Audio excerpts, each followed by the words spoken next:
Affaire Guillaume Soro, le président de la République, son Excellence Alassane Dramane Ouattara, lance un bras de fer avec l'Union africaine. Pour plus de détails, après le générique.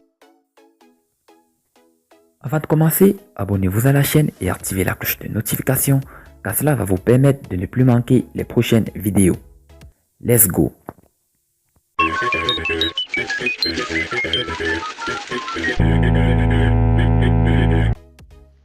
Le collectif des avocats de Guillaume Soro a réagi ce 25 mai 2020 à la non-exécution du gouvernement Ouattara à l'ordonnance de la Cour africaine des droits de l'homme et des peuples.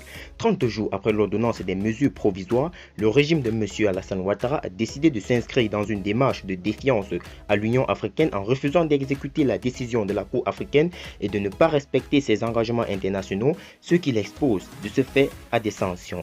La dite Cour, ayant laissé à la Côte d'Ivoire un délai de 30 jours pour appliquer sa décision, ce délai est désormais expiré. Nous constatons et déplorons que l'État de Côte d'Ivoire a décidé de s'inscrire dans une démarche de défiance à l'exécution d'une décision de justice et surtout de non-respect de ses engagements internationaux.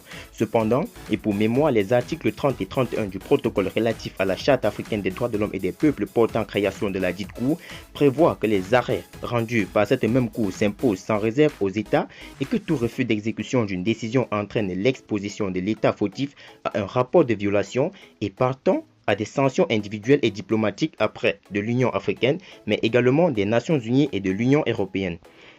Les conseillers de M.